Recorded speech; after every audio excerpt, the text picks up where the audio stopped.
Assalamualaikum warahmatullahi wabarakatuh. Selamat datang di podcast Grade 2 Balai Diklat Keuangan Malang bersama saya Kakak Trio. Kali ini kita sudah kedatangan tamu yang akan kita ajak ngobrol-ngobrol, yaitu Bapak Triwibowo. Ya, selamat datang Pak Bowo. Selamat datang Mas. Iya, Assalamualaikum warahmatullahi wabarakatuh. Ya, waalaikumsalam warahmatullahi wabarakatuh. Kita pengen ngobrol-ngobrol nih Pak. Oke, monggo Mas. Jadi sebelumnya kita senang Bapak di sini. Karena Mas senang Mas. Oh iya, Kayak cinta nanti Mas. Jangan Pak, Jangan. nanti repot, nanti warnanya pelangi repot. Lah ini di sini nih podcast Grade 2 Pak. Jadi Malang sebenarnya punya satu lagi podcast BDK Malang ini. Iya, saya kan baru nih di Malang. Iya. Langsung podcast Grade 2.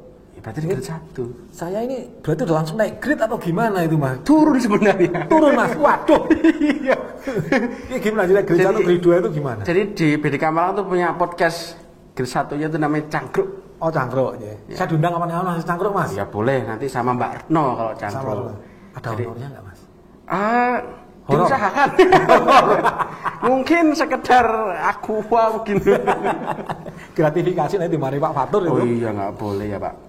Kalau Cangkruk itu ada kepanjangannya Pak. Gitu ya. Bincang ringan keuangan negara. Waduh, Keren kan? kali itu kan khusus keuangan negara Iya, Mas. tapi saya herannya tuh podcast Grade 1 tuh punya nama loh. Di sini nggak ada ini. Ini tim kreatifnya gimana ini? Waduh. Nanti kita cari sambil jalan pasti ketemu lebih bagus lagi Bagus Mas. ya? Jadi Iya. nggak grade 2 malah turun nih Mas. Minimal setara lah. Ya kan? Tim kreatif harusnya nyari Pak ya. Kadang memang tim kreatif ini nggak kreatif sebenarnya Pak. Cuma nasibnya aja disuruh-suruh. Padahal saya juga tim kreatif. Jadi saya menertawakan diri saya sendiri. Jadi kita menertawakan diri sendiri di sini Pak. Betul. Oke. Kita ini pengen bahas ini Pak. Kemarin kan ada berita itu. Nggih. Ya tim bisa ditampilin tim. Gak bisa, waduh. Ya. Jadi ini terkait anak yang beli voucher game. Oh nggih. Ya, beli di, boleh nyebut merek ya, nggak apa-apa di sini bebas ya. Ya beli di supermarket lah Mas. Nah, gitu. di minimarket Pak. Minimarket. Kecil. Supermarket gede. Iya. Jadi minimarket jual beli voucher game Game online. Nah, betul. terus bapak marah-marah, ngamuk-ngamuk. Padahal kan beli biasa beli terus Dan dikasihnya sama ya? Iya. Barang dia beli voucher dikasih voucher. Loh bapaknya marah-marah. Lu salahnya di mana? Ya kan ini kalau secara ini Pak Bowo ini kan ini ya backgroundnya law. Backgroundnya hukum. Yeah. Nah ini dari sisi hukum ini kayak gimana sebenarnya Pak? Yeah. Kalau kayak gitu itu kasusnya. Jadi ini saya ketiban campur ya. Karena Oh, saya di BDK Malang itu yang backgroundnya hukum cuma saya tok ya. Oh iya. Iya, oke Iya, baik Mas. terima Tapi- saja. Tapi gini Mas, mari ya. Jadi itulah yang sering terjadi di masyarakat kita ya. Di masyarakat kita di mana ini kan ada satu peristiwa hukum jual beli. Ya, jual beli betul. Jual beli. Di mana yang beli kebetulan anak-anak ya. Betul. Selama ini kan nggak masalah Iya. beli permen. Beli permen bisa. Beli ya. permen bisa. Ini kebetulan beli dan banyak. Mungkin Iya. kalau belinya cuma 50.000 sama 100.000 Iya. bapaknya nggak ngamuk ya. Belinya 800.000. 800.000. Iya. Itu ya. Dapat beras. Beli banyak berapa banyak tuh beras kan? Gitu. Jadi Nah. nah ini memang salah satu masalah Mas. Di mana jual beli itu. Kadang-kadang kita sering lihat loh ya padahal di toko ya. Gimana? Di toko anak berseragam sekolah tidak boleh masuk. Ada itu. Ada berseragam sekolah tidak boleh masuk karena nanti ini hubungannya juga dengan perjanjian jual beli itu sendiri Mas. Nanti kita jelaskan. Ini tadi anak berseragam sekolah itu ada di itu. Tapi Ditulis. di minimarket tidak ada. Kadang-kadang Tidak kalau ada. kita masuk ke mall kan ada tulisannya seperti itu. Oh. Belum pernah ke mall ya. Iya, iya. Saya Sekarang pasar. pandemi nggak pernah ke mall. Jadi gitu Oke, Mas. Jadi terus? dalam suatu jual beli Mm-mm. itu kan ada suatu perjanjian atau perikatan Betul. dua arah ya antara penjual dan pembeli. Penjual itu akan menyerahkan objek atau barang yang dijual, pembeli penjual menerima pembayaran. Pembeli dia akan menyerahkan uang. Ya, dan menerima barang yang dibeli. Tanpa kita sadari itu sebenarnya sudah mengikat suatu perjanjian. Perikatan. Tertulis atau tidak tertulis kan sudah ada suatu peristiwa jual beli. Ya. Betul. Kalau tidak ada masalah aman, tapi kalau ada masalah itu yang harus kita perhatikan. Itu akan jauh. Dan untuk jual beli itu ada persyaratannya, Mas. Diatur tersendiri dalam suatu kitab. Oh, apa itu, Pak? Itu dalam kitab Undang-Undang Hukum Perdata diatur dalam pasal 1320. 1320 KUH Perdata. Banyak ya? 1320 ribuan. 1320 itu sahnya perjanjian. Di dalam sahnya perjanjian itu ada 4 syarat, Mas. Apa sih itu, Pak, syaratnya? Syarat yang pertama dan yang kedua itu adanya kesepakatan. Sepakat antara penjual pembeli. Ya. Kemudian adanya kecakapan, bukan cakep ya. Kecakapan. Dia cakap tidak untuk membuat suatu perjanjian. Artinya waras gitu. Waras bisa, dewasa bisa. Sehat. Nanti saya jelaskan satu-satu. Okay. Terus yang ketiga dan keempat itu ada hal tertentu. Ada apa sih yang diperjanjikan? Oke.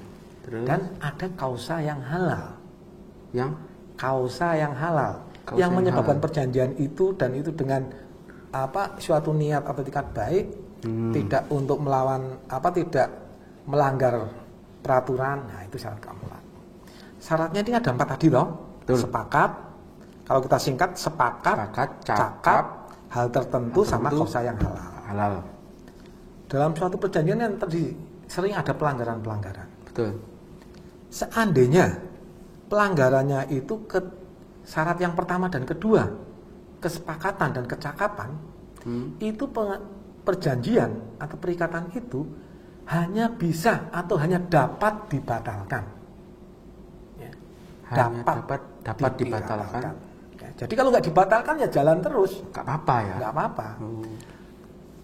Tetapi kalau melanggar atau tidak sesuai dengan yang ketiga dan keempat, yaitu syarat hal tertentu dan kausa yang halal, maka perjanjian menjadi batal demi hukum. Menjadi batal demi hukum ya? Tanpa perlu dibatalkan, sudah batal.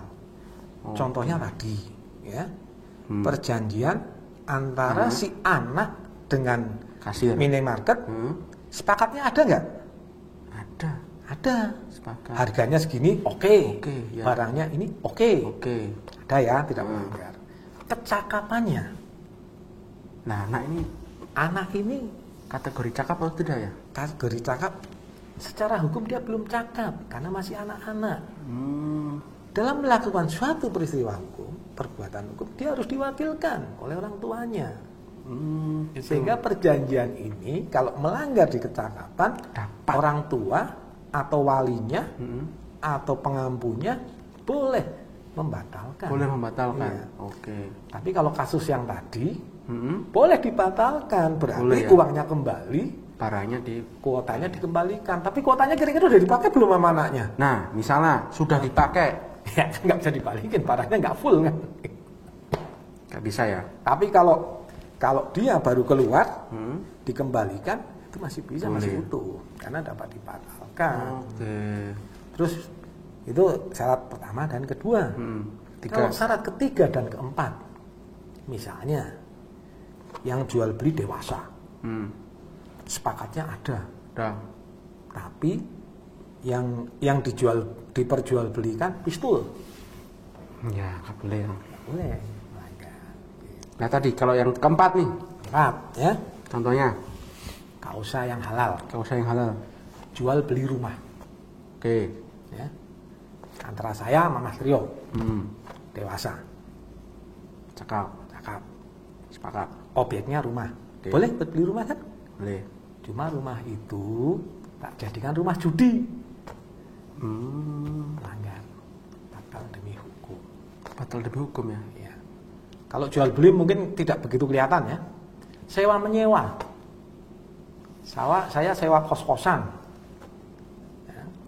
Tapi saya pakai di perjanjian itu saya tulis saya pakai untuk menyimpan narkoba itu dengan sendirinya batal demi hukum. Itu syarat sahnya, Mas. Kalau jual beli misalnya sewa nih Pak ya, sewa. Tapi tidak ada perjanjian di atas kertas. Nah, misalnya salah satu pihak ternyata melanggar lah, kesepakatannya cuma omongan gitu Pak. Itu kalau dibawa ke, misalnya saya ngontrak nih, mau sewa rumah, ya kan 12 bulan. Saya 12 bulan lebih lah misalnya. Nah, itu kalau dibawa ke ranah hukum, itu jatuhnya gimana? Jadi gini Mas, itulah yang terjadi di Indonesia. Orang-orang menganggap remeh dan enteng. Perjanjian. Betul. Orang kita yang namanya tanda tangan, kwitansi, bagi kita suatu resmi ya, materai. Itu nanti kita bahas nanti ya Mas ya. Itu adalah termasuk surat perjanjian di bawah tangan. Di bawah tangan Pak. Di bawah tangan tuh istilahnya Pak? Artinya? Bukan di bawah tangan di sini bukan Mas. Ya? Iya. Di bawah tangan itu dibikin surat akte otentik yang tidak dibuat di depan pejabat yang berwenang. Notaris itu maksudnya? Notaris gitu. Jadi, berarti itu di bawah tangan tuh artinya tidak di depan pejabat yang berwenang. Nah ini masyarakat Indonesia ini kadang-kadang masih menggampangkan. Kayak tadi ya. Gimana? Saya sewa menyewa dengan Mas Trio, kantor dewe gitu kan. Ya. Udah nggak usah pakai perjanjian. Kan kita tidak tahu. Begitu 12 bulan ternyata Mas Trio beranggapan saya dulu bulan Mei, enggak bulan Maret. Betul. Nah, kan? Lebar lah saksi dan lain sebagainya nanti. Tapi kalau suatu perjanjian itu dibikin, ya,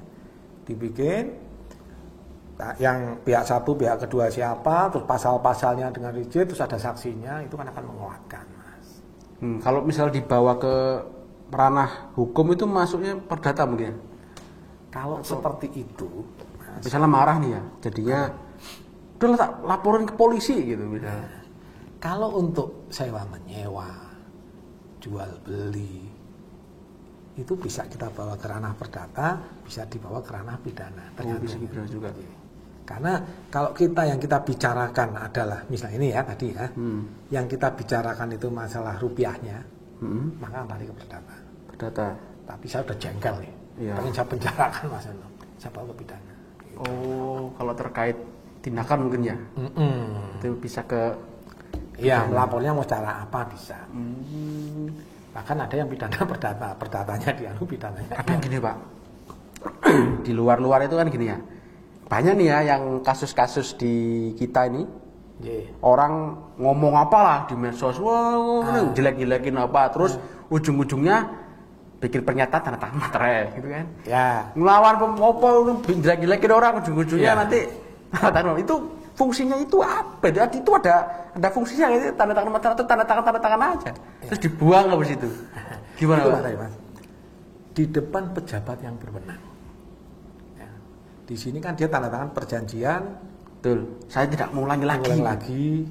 Mediasi kan di depan polisi. Betul. Nah, polisi kan penjaga masyarakat. Itu berarti sah. Mas. Sah ya. Berarti kalau dia melakukan lagi itu bisa ditangkap gitu. Nah, iya, perjanjiannya apa di situ gitu. Terus di situ ya mungkin ini. Itu sebenarnya tadi kita ya dalam restorasi hukum di mana kita kalau bisa jangan langsung ke pengadilan. Gitu ya. Oh gitu. Kenapa, Pak? Ya kalau ya bukan ribet, nanti penuh lama-lama berutang. Dikit-dikit. Kalau memang masih bisa, ini salah satu terobosan hukum, Mas. Ya, jadi memang kita ada undang-undang ITE ya, di mana kalau kita tidak suka terus laporkan ya ujaran kebencian misalnya. Kalau ini langsung apalagi yang terbaru di mana yang melaporkan tuh harus yang pihak dirugikan. Kalau dulu kan enggak bisa dilakukan orang lain ya. Nah, itu kan sudah suatu pengerucutan lagi. Tapi kalau seperti itu tadi, Mas, itu diupayakan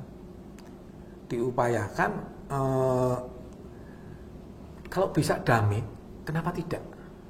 Tapi kalau mengulangi lagi, baru undang-undang itu yang berjalan, Mas. Oh, berarti usahakan. Iya. Musyawarah. Tapi kalau berkali-kali itu berarti double, Mas. Berarti. Kadang ini Pak, terkait ini nih, biasanya di perumahan ya, di kampung-kampung itu terkait dengan ini biasanya apa? Hewan peliharaan. Betul. Ya, itu sering tuh. Dia misalnya ke rumah orang terus ngapain lah rusak atau apa gitu kan. Nah, terus yang sini marah. Nah, itu ada pasalnya kira-kira, Pak? Itu ya, itu jelas Mas, gitu kan. Tapi kalau pernah lihat di Australia Mas, Apa itu? ya, seekor kambing masuk ke rumah tetangga makan rumputnya tetangga, gitu kan. Yang dihukum kambingnya Mas, itu dagelan. Kalau kita enggak Mas, ya. Sebenarnya ya, Kalau seperti itu di kita minimal kita upayakan secara kekeluargaan lah ya terjadi. Ya. Tapi kalau enggak, istilahnya berkali-kali kan ya marah Mas. Betul. Nah, berarti yang salah siapa kira-kira menurut jenengan?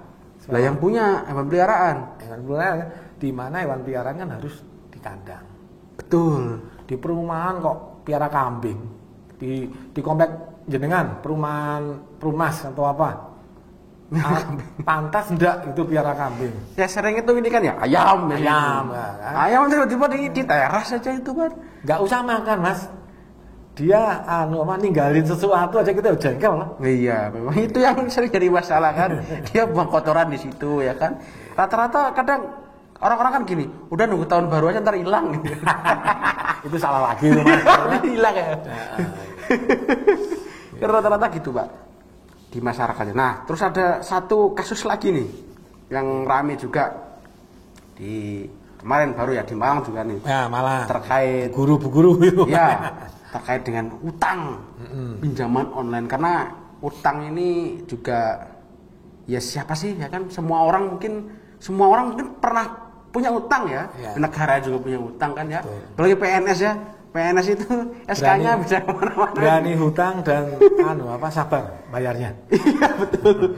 Nah ini guru kemarin itu dia utang kalau nggak salah ya utang di pinjaman online. Pinjol lah. Utang berapa 2 juta terus jadi sekian 40 juta atau gimana gitu terus dikejar-kejar oleh ini debt collector. Nah ini gimana Pak? Ini yang salah sebenarnya siapa nih? Yang utang atau yang ngasih utang atau gimana nih Pak? Yang salah kucing Mas.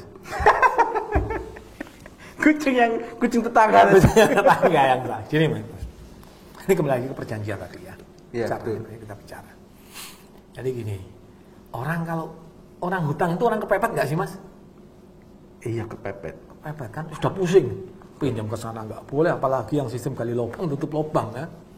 Nah ini pinjaman online, hampir semua orang punya HP itu pernah di SMS. Betul. Anda butuh modal gitu. Ya kan, Anda butuh modal, hubungi. O-nya pakai 0, A-nya pakai 4, gitu kan? Mudah.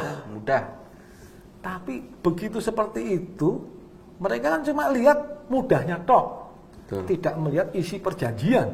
Nah ini nih. Bahkan itu nggak ada perjanjiannya. Nggak ada perjanjian itu Pak. Yang saya dengar mereka cuma kirim foto, KTP, ceprot, gitu kan ada nicknya. Betul. Terus kalau nggak salah lagi Mas ya. Iya Pak. Dan kita jangan sampai lah terkena seperti itu. Mereka itu suruh diminta kode WhatsApp ya.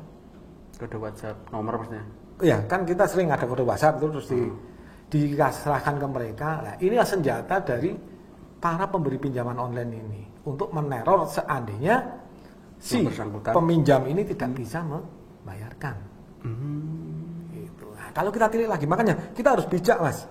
Selama ini kalau kita membuat perjanjian pasti cuma dilihat tanda tangan saya di mana. Iya betul. Tidak lihat isinya apa. Males baca. Penyakit ya. Itu penyakit, padahal isinya apabila saya tidak membayar maka rumah saya akan diserahkan, baru cuma utang berapa, cuma tanda tangan di mana, di sini gitu kan. Iya, betul. Itulah makanya kalau kita di depan notaris walaupun kenal walaupun tidak kenal dia akan membacakan, mengerti. Nah, kita tadi ya yang pinjol Mas ya, pinjol kalau kita lihat ada sepakatnya nggak? Padahal apa sih? Ada kan? Ya, sepakat. Berarti menyetujui apa yang diminta. Tapi sepakatnya ini, oke. Nanti kita empat dulu ya. Cakapnya ada nggak? Ada. Dewasa. Ada. Ketiga, ada hal tertentunya nggak? Objek perjanjiannya ada nggak? Pinjam meminjam uang. Nah, sekarang hal tertentunya Ada kan? Cuma ini yang kausa yang halal sama ini menurut saya ya, kausa yang halal sama sepakatnya. Sepakat itu bisa juga, Mas. Sebenarnya ada suatu penipuan. Maksudnya gimana, Pak? Sepakat yang cacat. Oh, cacat kesepakatan. Ya. Itu gimana detailnya? Ada sepakat karena paksaan. Oke. Mas Trio motornya saya beli ya. Harga 10 juta tak tawar 5 juta. Kalau nggak dikasih Mas Trio, gitu kan. Rumah jalan Mas Trio itu tak tutup, nggak tak kasih jalan. Mas Trio sepakat karena Terpaksa. paksa, gitu. Cacat.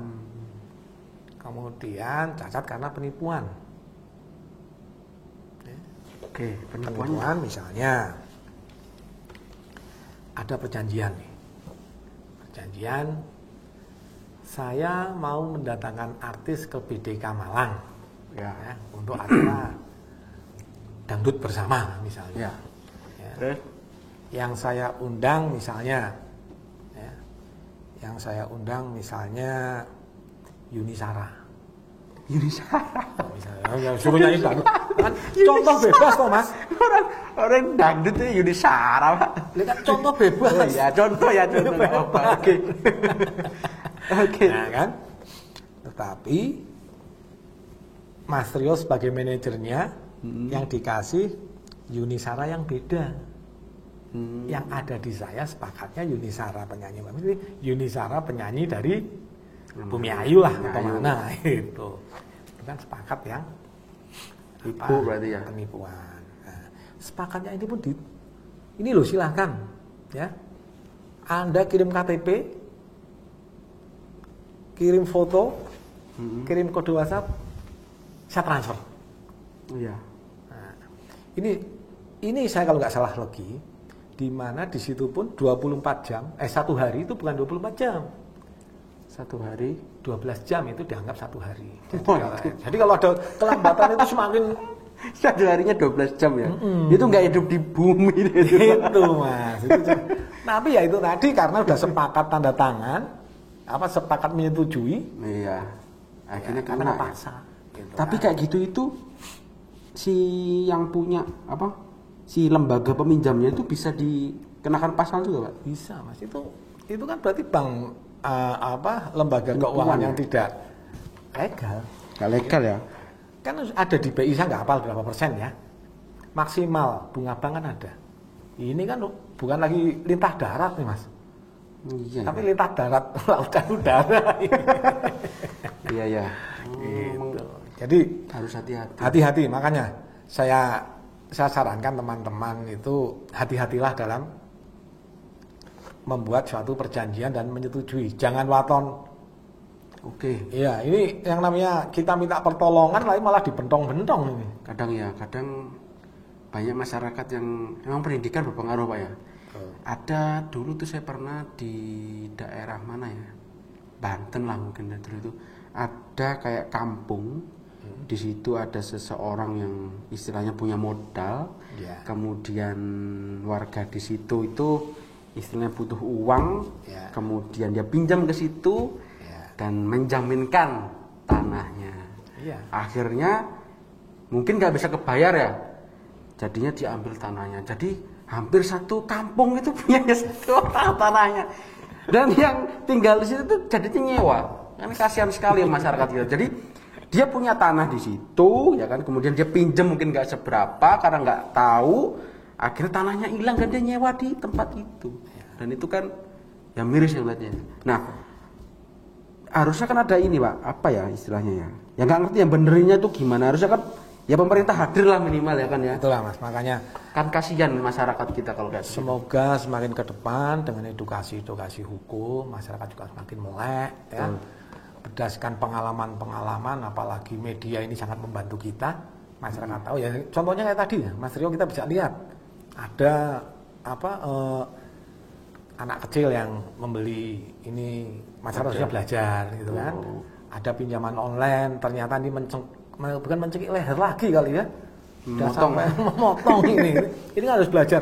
Jangan sampai seperti itu. Betul, Itulah proses belajar memang. Dan kita harus bisa juga sebagai aparatur sipil itu kita juga harus bisa mengedukasi mereka. Jangan. Betul ya. Ya minimal ini ya di pos ronda tuh kan ya ngobrol sama teman-teman lagi nanti ya. Ngobrol lo kayak gini loh, ini kayak gini. Jadi nanti hati-hati. Ini kan bagian dari apa edukasi masyarakat ya. Betul. Kita kan sebagai wakil pemerintah nih. Sosokan banget wakil pemerintah siapa? Enggak Mas yo memang iya. Iya ya. Mas, ini yang membedakan podcast Grade 2 dengan Cakro itu cuma nggak ada minumnya ya Mas. Ini botol minum ini loh. Ini cuma nggak ada isinya. Berarti kita itu namanya bukan podcast Mas, tapi poso.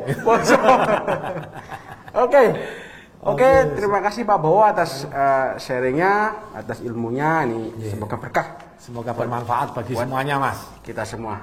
Jadi buat sahabat-sahabat BDK Malang, nantikan seri-seri selanjutnya dari podcast kedua yang sebentar lagi akan punya nama. Oke. Assalamualaikum warahmatullahi wabarakatuh. Waalaikumsalam warahmatullahi wabarakatuh.